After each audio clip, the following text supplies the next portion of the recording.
Isang magandang umaga sa inyong lahat. Naway sumainyo ang kalakasan at ang kabutihan ng Diyos ay patuloy na dumaloy sa inyong mga buhay. Sa araw na ito ay tamang-tama yung mensahe ng Panginoon sa atin dahil sa katatapos lamang ng sunod-sunod na bagyo at tayo ay kinakausap ng Panginoon sa oras na ito upang ituro sa atin ng Panginoon kung ano yung dapat nga ba nating gawin sa panahong ito na katatapos lamang ng sakuna. Nakakalungkot man, patuloy na kung titingnan natin ang ating paligid, lalo na dito sa may amin, ay talaga nga pong nakalulungkot at nakalulunos ang sinapit ng mga iba nating mga kababayan at yung iba nating mga kapatiran ay naging biktima ng bagyo. Subalit, ang Panginoon ay hindi po napapagod at hindi kailanman ang Panginoon ay nahuli upang patuloy na kausapin at ituro sa kanyang mga anak ang mga dapat nating gawin. Ang pag-uusapan po natin ngayon ay yung kindness. Ito po ay bunga ng Espiritu Santo na kung saan ay itinuturo po sa atin na ito po daw ay ating maging kabahagi ng ating buhay, maging ugali natin ang patuloy na makakitaan tayo ng kabutihan at ng bunga ng Espiritu Santo. A kind person is friendly, considerate, and has respect to others. They are also try to help others. Ito po yung mga tao na kind person. Ito po sila ay yung pong mga palakaibigan, handang tumulong sa kanyang kapwa, at ito po ay yung mga may respeto rin sa kanilang mga kapwa, sa kanilang mga sarili, at higit sa lahat po, ito po ang kindness na ito is an evidence of good character ng isang tao na siya pong nagiging susi upang magbukas ng marami pong mga pintuan ng isang magandang relasyon at isang magandang pagkakataon sa bawat isa po sa atin. We are supposed to treat people with kindness, but sometimes, sa araw-araw po natin ginagawa, nakakalimutan po natin. Nakakalimutan po natin i-treat yung mga tao na may kindness. Subalit kung nais mo na pakalatin ang ganitong kaisipan at ganitong katangian for being a kind person, gusto mong marami ang mahikayat, marami ang maawa, at pakalatin natin ang bunga ng Espiritu Santo, practicein po natin yung kindness. I-practice po natin sa araw-araw natin buhay. At alam nyo, eksakto po yung panahong ito. Katatapos lang po ng kalamidad. Napakarami pong mga kababayan natin, kapatiran natin, ang talaga pong dumaranas po sa panahong ito ng matinding mga pangailangan. Marami mga nawasak ang bahay, wala na isalba dahil biglang nagkaroon ng flash flood o ng pagbaha sa kanilang bahay. At yung pong mga kababayan natin, mga kapatiran natin sa malayong lugar, sa Bicol, ay grabe din po yung mga naging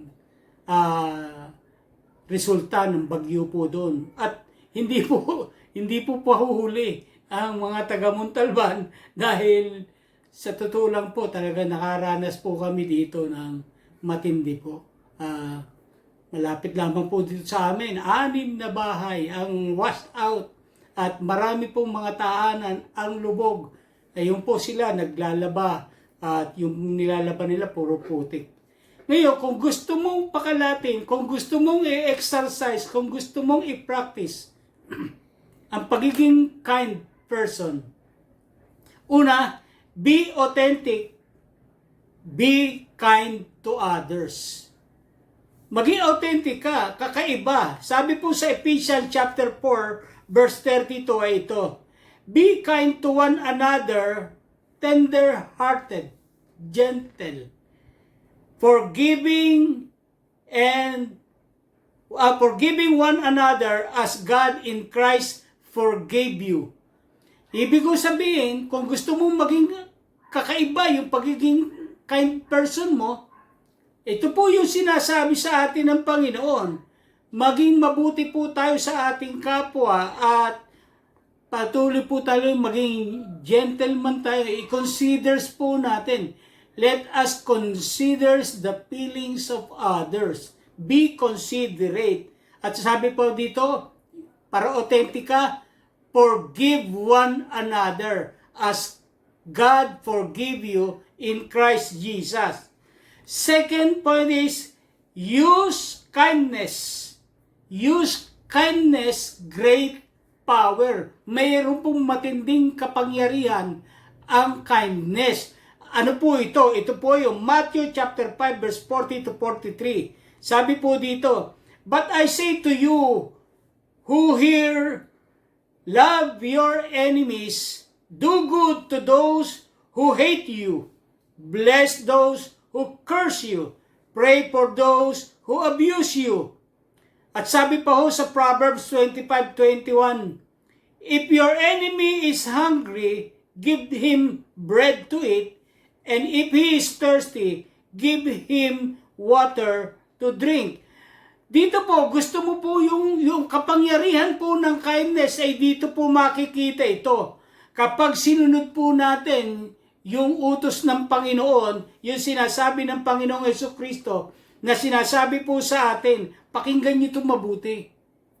Itinuro sa inyo ay kamuhian ninyo yung kaaway. Pero ang itinuturo sa atin ng Panginoong Jesus ngayon ay ito. If you want to be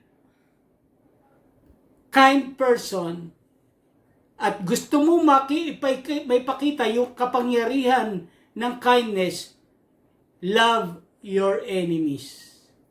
Matindi po ito. Mahirap itong gawin, pero dito po natin masusukat kung gaano kadakila yung pagiging kind na tao mo. At sasabi pa po dito, do good to those who hate you. Madali ba yon? Mahirap po yun.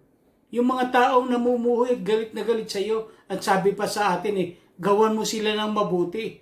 At sabi pa dito, bless those who curse you. Yung mga tao na sinusumpa ka, yung mga taong pinagsasabihan ka na masasakit na salita, yung mga tao na walang hinangad kundi ang kapahamakan mo, ang sabi pa dito, pagpalain mo sila. Kakaiba po itong tinuturo ng Panginoon sa atin. At ang sabi pa po dito, pray for those who abuse you. Nakaranas ka na bang abusuhin? Naranasan mo na ba yung kabutihan mo ay sinamantala ng iyong kapwa? Ang sabi ng Panginoon, panalangin mo na lang sila. Gawa mo pa rin sila ng kabutihan. Ito po yung kapangyarihan ng kindness na dapat po ay makita sa bawat isa po sa atin para nang sa ganon ay makita po ng tao yung kapangyarihan ng kindness. At di ba sabi nga sa Proverbs, yung kaaway mo, bigyan mo ng tinapay pag nagugutom. Bigyan mo ng maiinom na tubig kung siya'y nauuhaw. Ito po yung gawain na talagang napakahirap pong maunawaan na tanging ang Espiritu ng Diyos lamang ang mag-uudyok sa ating mga puso. Na sa ganon yung bunga niya, yung fruit of Spirit, which is kindness, ay makita po yung kapangyarihan ng Panginoon kapag ito po ginawa natin. Madali ba? Mahirap po yan, kapatid.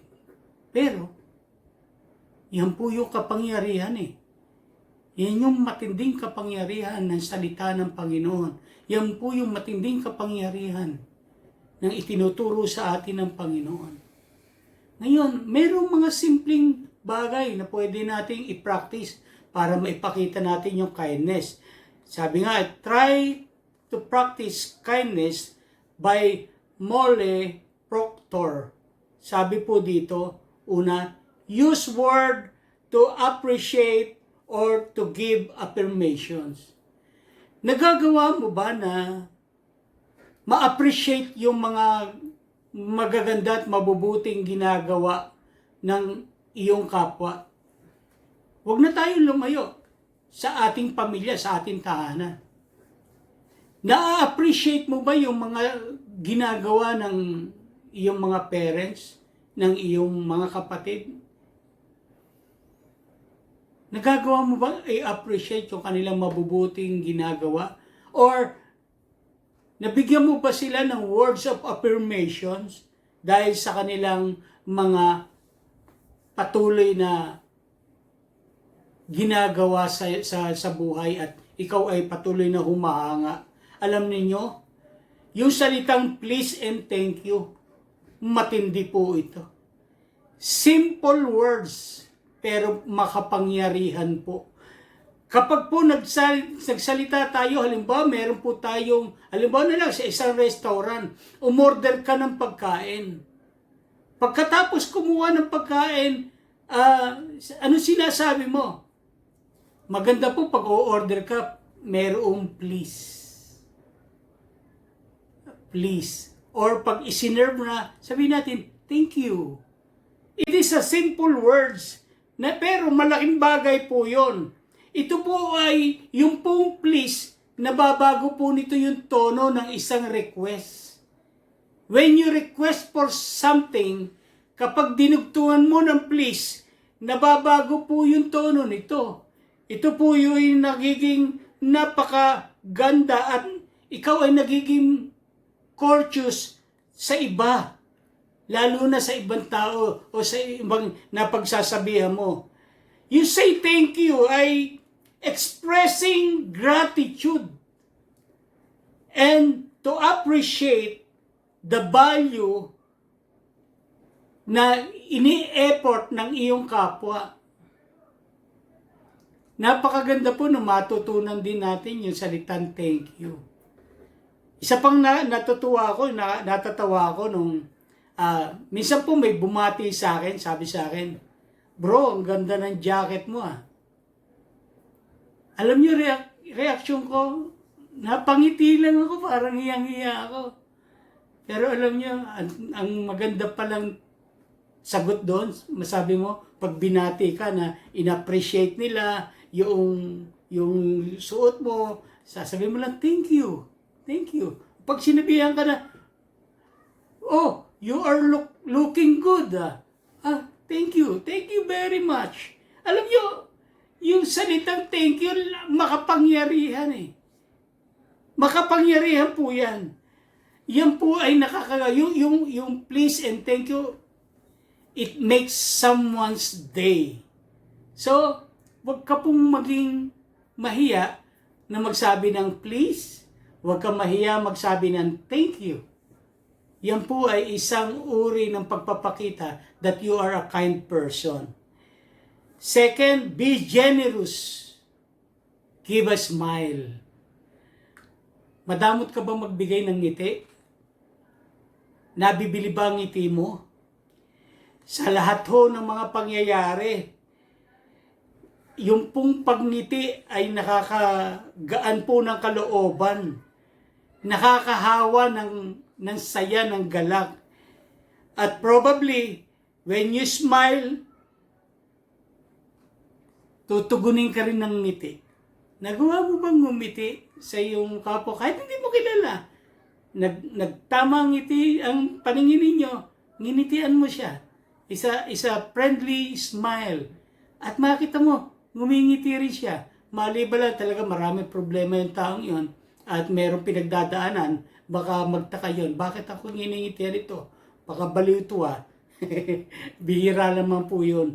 Yung tao, pag nginitian mo, marami po sa mga tao kapag nginitian, sila po din ay ngumingiti. Alam nyo ba, smiling is actually contagious. Sabi po yan sa cognitive science. Ibig sabihin po daw, yung pagngiti nakakahawa. Madali yung kumalat. Parang COVID-19. Nakakahawa. Eh di ang pakalatin natin po ay yung ngiti. Yung matatamis mong ngiti. Pakalat mo. Alam mo, hayaan mo mahawa yung tao sa pagiging masayahin mo. Sabi pa nga win others with a smile. Isa pong napakaganda pong kwento nito Isa pong lalaki, actually, he is a pastor. Sa kanilang lugar, every time na siya patungo sa church, siya po'y naglalakad. At ito pong pastor na ito, nakaugalian niya, lahat ng kanyang mga kasalubong, lahat ng kanyang maraanan, nginingitian po niya. At yung mga kapitbahay po nila, sabi, sino ba yun na lagi na lang nakangiti? Alam niyo, dumating po pagkakataon, yung mga tao na curious, saan pa papunta itong tao lagi nakangiti? Na sinundan po nila itong tao ito, nakita mo na, pumasok ito sa church. Sumunod po yung mga tao. Pagsunod ng mga tao, ay sabi nila, dito pala to, siya pala yung pastor. So yung mga tao nag-stay at they meet the Lord. Yung na-meet po nila si Lord dahil lang sa ngiti. Number 3, don't be stingy with hugs. Yung tao, marami kong kasing tao, very, parang ayaw nila ng yakap, kahit na kaibigan, hindi sila mahilig sa ganyang uri ng batian, yung yakap. Pero katulad din po ng ngiti, ito pong yakap ay meron pong kakaibang ginagawa sa buhay ng isang tao. May mga tao po that they make their day, yung kanilang araw ay nagiging maganda, magiging masaya when they experience yung yakap na ibang tao. Ang isang mabuting yakap po ay nakakapag-lift up ng spirit ng isang tao. At ito po ay nakakapagbigay sa kanila ng damdamin na kung saan po ay para pong pakiramdam nila, they are loved, accepted, and appreciated. Marami pong mga tao, when you hug them, a friendly hug, a friendly embrace, will tell that people that you are loved, you are appreciated, that you are accepted. A good hug flows oxytocin, the love drug. It calms the nervous system and boosts positive emotion. Meron palang isang bagay na nare-release itong oxytocin na kung saan ay lolos po ito yung nervous system, napapakalma po nito. At ibig sabihin, nagiging relax po yung tao. At kapag ang tao ay nagiging relax, they will become happy. Number 4, use a coin to make a change. Ikaw ba, pag nagbibiyahe ka ba, ikaw ba yung nagbabayad ng buo? Magbabayad ka ng buo. Ang bayad mo, 20 pesos. Magbibigay ka ng 1,000 sa umagang-umaga.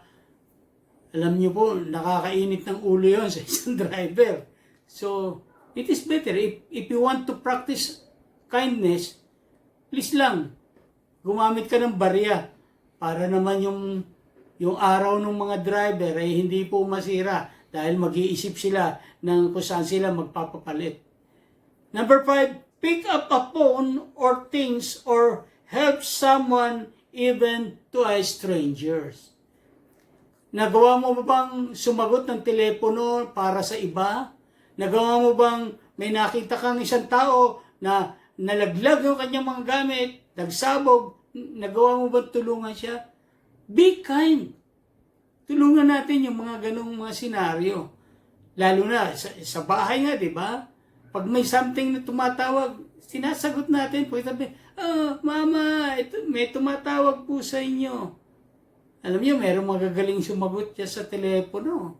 Pagka tinawag mo, talaga akala mo, tumatawag ka sa isang telephone operator. Talaga namang maiinganyo kang makipag-usap. sagutin mo lang. Simple lang naman yun eh. It is a symbol of kindness. Let us practice kindness. Another thing is, give an idea that can support others.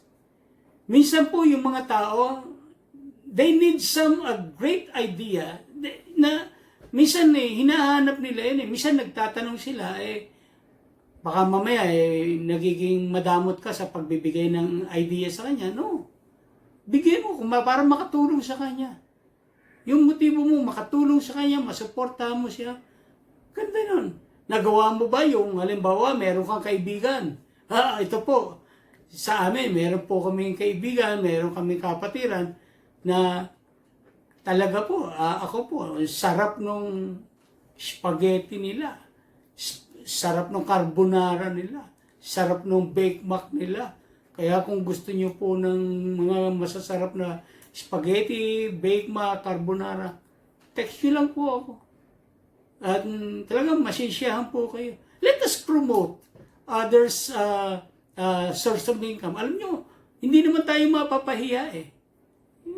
Tulungan natin sila in support sa kanila. Supportan din natin yung mga kaibigan natin. Kung sila mayroong mga pinagkakakitaan, bago pa lang, supportan natin.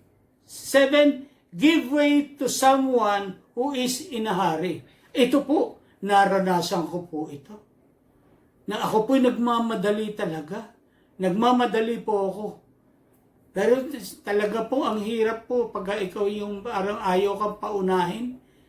Ako po I'm sorry, pero talagang nagmamadali po ako papuntang CR. Talaga. Kung ikaw naman kaya pa magpigil, paunahin mo na yung namimilipit. No? At yun po yung pagiging kind. Ano? Don't fill your plate with food. Think of someone behind you. Ito po, personal experience. Napahiya po ako dito. Naimbitahan po ako sa isang birthday yan. Ito po muna yung una. Ako po ay may dinalaw. Meron po akong binisita. At doon sa pagbisita ko po, nataon po naman piyesta. Tapos inimbita na. Sabi, Pastor, daan ka muna, kumain ka muna. Ako po'y kumain. Gutom na gutom po talaga ako. Tsaka ang sarap ng pagkain. Alam nyo, lumantak po ako ng kain talaga. Kumain ako ng kumain. Alam nyo, pagdating ng panahon, napangasawa ko po yung nagpakain sa akin. At ang sabi niya sa akin, ang hindi ko makakalimutan sa iyo, no inimbitahan kitang kumain, ang dami mong kinain. Ako po'y napahiya. Ano? Siyempre, yung isa naman, inimbitahan ako, birthday yan. Abay, nakita ko po yung plato po, hindi ko napansin talaga. Punong-puno na yung plato ko. Nung po umalis ako, sabi po nung kasalubong ko, sabi sa akin, wow, punong-puno ah. Ako napahiya po ako noon. Kaya, hindi po maganda ugali. No? Lalabas na, lumabas, sabi ko, sa tingin nila ako matakaw, ay talaga naman. Simula noon, tinandaan ko po yun. Hindi na ako uli nagpupuno ng plato ko, ng pagkain. Nakakahiya po, hindi magandang ugali. No? Malamang, kaya pala hindi na ako iniimbita uli. Baka nadala, ano?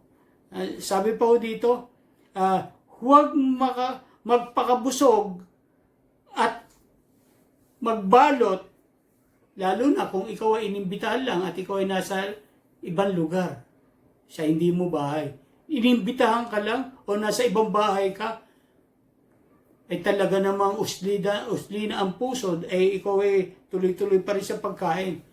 Huwag ka daw magpapakabusog. Kumari lang demure. Kumari lang, simple lang. Para hindi ka mapintasan na ikaw pala ay PG. Alam niyo ba PG? Patay gutom. So, baka mamaya sasabihin mo, alam niyo, ang sarap nito, pwede bang balot? Naku, lalo na yan. Hindi ka na uli nila iimbitahin. Sasabihin nila, ay, tigas na mukha niyan, mahirap na imbitahin. Alam nyo, hindi lang naman yan ang mga practice ng kindness eh. Sa panahon natin ngayon, lalo yung marami nangangailangan, practice natin yung kindness. Meron ka bang mga damit na maayos pa, na hindi mo na masyadong pinagagagamit? Panahon mo ngayon, ang dami pong mga kababayan natin, talagang na wash out po yung kanilang mga damit. Bakit hindi mo lang ibigay sa mga nangangailangan? Meron ka bang extra grocery dyan? Extend natin yung ating kabutihan. Paranas natin yung kabutihan sa kanila. Magbigay po tayo ng mga ayudang pagkain at mga damit. Kailangan po nila ngayon mga sabon. Kasi po nagsasabon sila. Yung iba po, talaga po nahihirapan po sila sa paglalaba. Ngayon kung ikaw naman walang maibibigay, ikaw naman malakas, bakit hindi mo nilang tulungan yung iba na maglinis ng kanilang bahay na nalubog?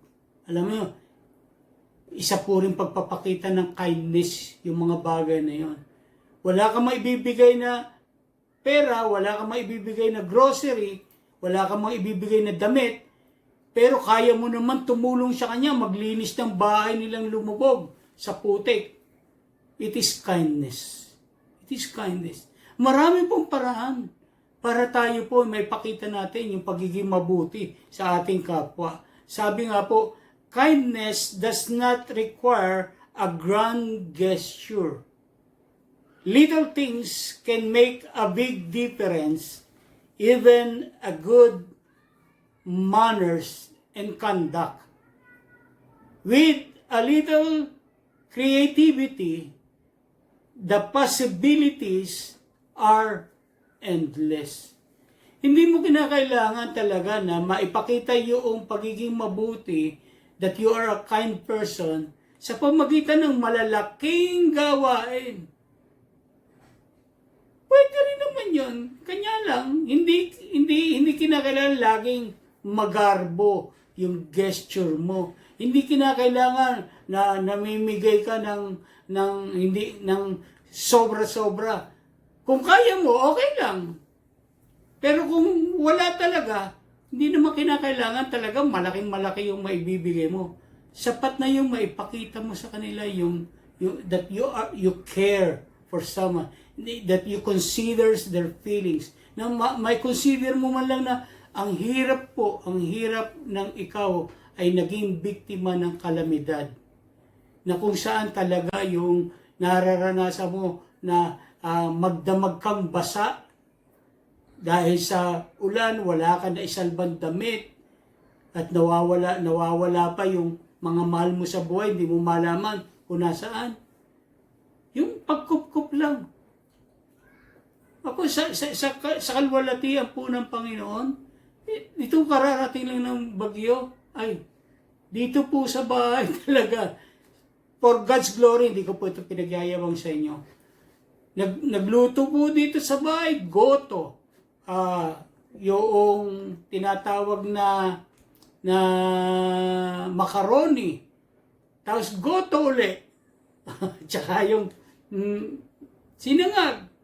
Alam nyo talaga, sa konting paraan na yon, yung pong mga tao na nawala ng bahay, lumubog ang kanilang mga bahay sa tubig. Alam nyo, kahit papaano po nainitan ang kanilang mga sikmura. Na andyan yung kape, yung unlimited coffee, na kung saan may initan yung kanilang mga sikmura. Hindi po kinakailangan magarbo. Kung ano yung kaya mo, do it. Practice kindness sa ibang tao. At yan po kailangan. At yan o, naluluwalhati po ang Panginoon kapag ginawa po natin yan. At doon naman po sa iba, na halimbawa kayo po yung nakatanggap ng tulong, alam nyo, i-appreciate nyo naman yung mga tumulong sa inyo. Sabihin nyo lang na thank you. Alam nyo, in our experience po, marami din naman talaga na mga tao matapos tulungan ay marami pa hong reklamo. Marami pang mga demand. Akala mo ay obligasyon ng kanilang kapwa na sila'y tulungan dahil sila'y biktima ng kalamidad. Diyo, kung ano ang maiabot, pasalamatan. Kung ano ang kayang iabot, magpasalamat ka sa Diyos dahil nakatulong ka sa kapwa mo. At yan po ang nais ng Panginoon. Lalong-lalo na, kung gusto mong maging authentic, yung pagiging kindness mo, love your enemy. Huwag mong pipiliin ang tao. Mahalin mo, maging ang kaaway mo. Patawarin mo mga nagkasala sa iyo. Panalangin mo yung mga nang-aabuso sa iyo. Makikita mo, ikaw nga ay ituturing na anak ng Diyos. Nawa po ay sumainyo ang pagpapala ng Diyos. Naway sumainyo ang kapayapaan ng Panginoon at patuloy na kayo ay patibayin ng Panginoon sa inyong pakikipagrelasyon sa Kanya at maranasan ninyo ang kagalakan ng Diyos sa inyong pagtulong sa inyong kapwa, sa inyong pagpapractice ng kindness, maranasan nyo yung nag-uumapaw na kagalakan ng puso dahil ang Diyos ay natutuwa at nasisihan sa inyong mga ginagawa. Pagpalain po tayong lahat ng Panginoon at sumayin niyo po ang kabutihan ng Diyos. Magandang araw po sa inyong tahanan, sa inyong buong pamilya. God bless po sa inyo lahat.